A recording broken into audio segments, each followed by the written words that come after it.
श्री महाभारत का सभा पर्व पुष्प 5। वैशंपायन जी बोले, जब यज्ञ समाप्त हो गया तो अभिषेक का समय आया। सत्कार के लिए योग्य महर्षि और ब्राह्मणों ने यज्ञशाला की अंतर्वेदी में प्रवेश किया। नारद आदि श्रेष्ठ ऋषि वहां शोभायमान हुए। उस अंतर्वेदी पर सभी श्रेष्ठ ऋषि मुनि, महर्षि और राज ऋषि उपस्थित थे। अनेक तप के प्रभाव से वह वेदी पर परम दीप्तिमान थी। धर्मराज युधिष्ठिर से तब पितामह भीष्म ने कहा, हे तात, अब तुम समागत राजाओं का यथोचित सत्कार करो।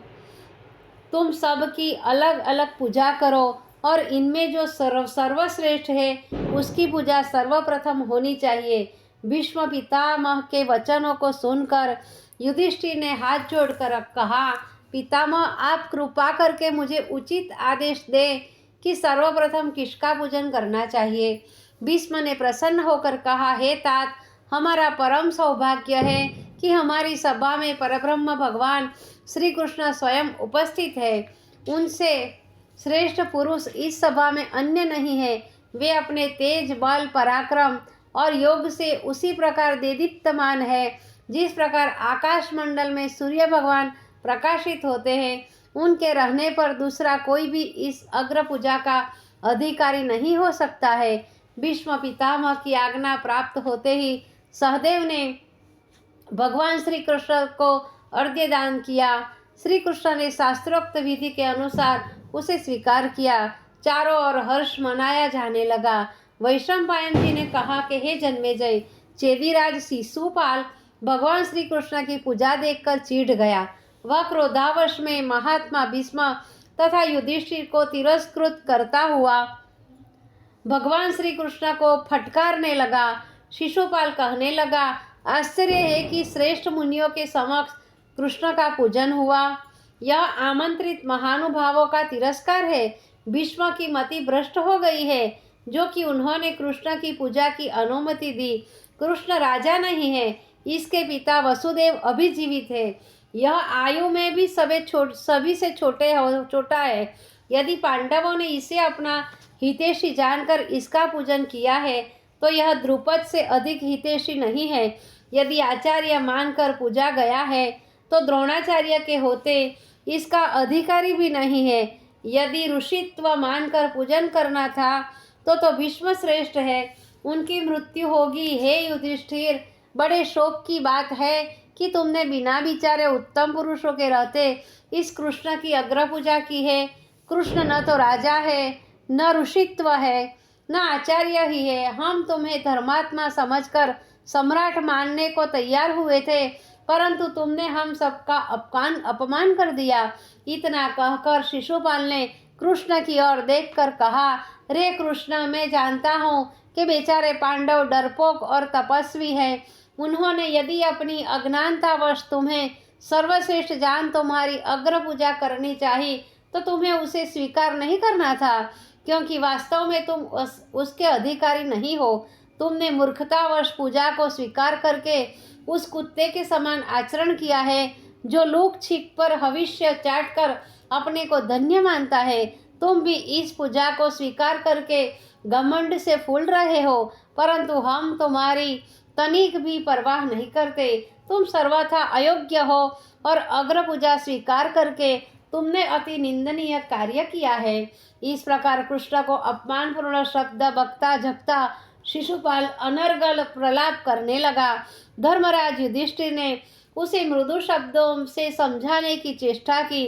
भीष्म पितामह ने शिशुपाल को समझाते हुए कहा, देवराज, भगवान श्री कृष्ण त्रिलोकी में सर्वश्रेष्ठ है। उन्होंने इस सभा में उपस्थित समस्त राजाओं को पराजित किया है, और जिसे न जीता हो उसे बताओ। समस्त विश्व कृष्ण की उपासना करता है। ऋषि, मुनि, देव, दैत्य, किन्नर, गंधर्व सभी उनकी आराधना करते हैं। ज्ञान और बल में उनके समान कोई नहीं है। दान, कौशल, शस्त्र ज्ञान, शूरता, संकोच, कीर्ति, बुद्धि, विनय, लक्ष्मी, धैर्य, तुष्टि और पुष्टि आदि सभी गुण कृष्ण में विद्यमान है। परम ज्ञानी कृष्ण हमारे आचार्य, पिता एवं गुरु है। इस सभा में तुम्हारा समर्थन करने वाला यदि कोई है तो आगे आए। तुम्हारे इस अनर्गल प्रलाप से हम डरने वाले नहीं हैं। श्री कृष्ण ही अग्र पूजा के वास्तविक अधिकारी है। भीष्म पितामह के बाद सहदेव बोला, भगवान श्री कृष्ण इस पूजा के वास्तविक अधिकारी है और उन्हें उचित जानकर ही मैंने उनका पूजन किया है। जिन्हें यह पूजन सहन न हो उसके मस्तक पर मैं लात मारता हूँ। मेरे वचनों का विरोध करने वाला मेरे सन्मुख आए, मैं उसका वध करूँगा। इतना कहकर सहदेव ने पृथ्वी पर लात मारी, परंतु उनके विरोध का साहस किसी में न हुआ। देवर्षि नारद ने तब कहा, हे कमल नयन, भगवान श्री कृष्ण की पूजा का विरोध करते हैं, उन्हें जीवित रहते हुए भी मृतक समझना ही चाहिए। उनके साथ द्रोह करने वाला पातकी और हत्यारा है। उस नीच आत्मा से भाषण करने भी दोष लगता है। शिशुपाल पर इन बातों का कोई असर नहीं पड़ा। वह अन्य राजाओं को श्री कृष्ण के विरुद्ध भड़काकर उनका वध कराने की चेष्टा करने लगा। वह बोला, हे भीष्म, तुम्हारी बुद्धि मंद है, जो तुम मूर्ख और पाखंडी कृष्ण की प्रशंसा कर रहे हो। तुम्हारी जीभ के 100 टुकड़े होंगे। बचपन में पशु पक्षी आदि जीवों का वध करके कृष्ण महान किस प्रकार बन गया? यह कृष्ण कृतज्ञ है। इसने कंस का अन्न खाकर उसका ही वध किया था। भीष्म, तुम स्वयं भी जैसे हो वैसे ही कृष्ण का तुम पक्ष ले रहे हो। तुमने अम्बा का स्वयं अपने हाथों से जीवन नष्ट किया है। तुमने नपुंसकता के कारण ही ब्रह्मचर्य धारण करने का ढोंग रचा है। तुमने मूढ़मति के द्वारा पांडवों को कर्तव्यच्युत किया है। शिशुपाल के शब्दों को सुनकर भीमसेन को क्रोध आ गया और वे आवेश में उठकर शिशुपाल का वध करने को झपटे, परंतु भीष्म ने उन्हें रोक लिया और शांत करते हुए कहा, वत्स, जिस समय इसका जन्म हुआ इसके 3 नेत्र और 4 भुजाएं थे। पैदा होते ही यह गधे के समान रेंगने लगा था, जिसे सुनकर इसके माता पिता डर गए थे। किंतु उसी समय आकाशवाणी हुई कि तुम डरो मत, तुम्हारा पुत्र बड़ा बली होगा। तुम इसका पालन करो। जिसकी गोद में बिठा लाने से इसकी 2 भुजा और 1 नेत्र गिर जाए, उसी के हाथों इसकी मृत्यु होगी। भगवान श्री कृष्ण की गोद में बिठालते ही इसकी 2 भुजा और 1 नेत्र गिर गया। तब इसकी माता ने उनसे अभयदान मांगा। भगवान ने इसके 100 अपराध क्षमा करने का वचन दे दिया।